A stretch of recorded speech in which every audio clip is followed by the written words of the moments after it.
பல்லாவரம் சந்தையில் என்ன இருக்கும் வாங்க ஜாலியாக பார்ப்போம். ஜாலியாக 112 கிலோலேருந்து 100 கேஜி போகிற ஜர்னியில் இன்றைக்கி நாள் 24. மக்களே வணக்கம். இதுவே உழைப்பாளர் தினம் அன்னைக்கு எடுத்த காணொலி. இன்றைக்கி லீவுன்றதுனால பல்லாவரம் சந்தைக்கு போகிறது அன்றைக்கான பிளானு. ஒரு 8 மணிக்கே எழுந்திரிச்சு கிளம்பி பல்லாவரம் மார்க்கெட் போயாச்சு. அங்கே போயிட்டு வேலையை அந்த வெயிலுக்கு இதமாக ஒரு மோரை குடிச்சிட்டு அப்படியே ரவுண்டிங்ஸ் ஆரம்பிச்சிட்டோம். அப்படியே பார்த்து ரசிச்சுட்டு போயிட்டு இருக்கும்போது தலைவன் மசாஜர் எடுத்து மசாஜ் பண்ண ஆரம்பிச்சிட்டான். ஏதோ வாங்குற மாதிரியே. இன்னும் கொஞ்சம் தூரம் தள்ளி போனால் ஃபிஷ் கடை இருந்துச்சு. அங்கே என்ன ஃபிஷ்லாம் இருக்குன்னு பார்த்துட்டு இருந்தோம். அதையும் வாங்குற மாதிரி தான் பார்த்தோம், ஆனால் வாங்கலை. ஆனால் ஃபைனலாக ஒரு கடையில் போயிட்டு 60 ரூபாய்க்கு இந்த டைப் சி ஃபேன் சொன்னாங்க.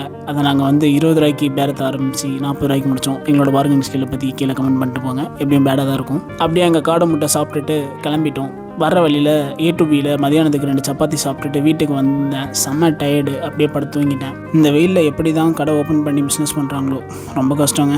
ஈவினிங் எழுந்திரிச்சு ஒரு வாழைப்பழம் சாப்பிட்டுட்டு ஜிம்முக்கு ரீச் ஆயாச்சு. இன்றைக்கி என்ன கிளாஸ்னால் லெக்கும் சொல்கிறோம். வாமா மின்னல்ன்ற மாதிரி சட்டு போட்டுன்னு 8 கிளாஸ் பொறுமையாக போட்டுட்டு இன்க்ளைனில் வாக் போகலாம்னு பார்த்தா ஜிம் 10 மணியோட க்ளோஸ் ஆகும். May 10 வரைக்கும் இப்படி தான் இருக்குமா. உடனே ஒர்க்கவுட்டை முடிச்சுட்டு வீட்டுக்கு மதியம் உள்ள சோறை சாப்பிட்டுட்டு இன்றைக்கான டேவை முடிச்சுக்கிற மக்களே. நாளைக்கு சந்திப்போம். ஜாலியாக இருங்க.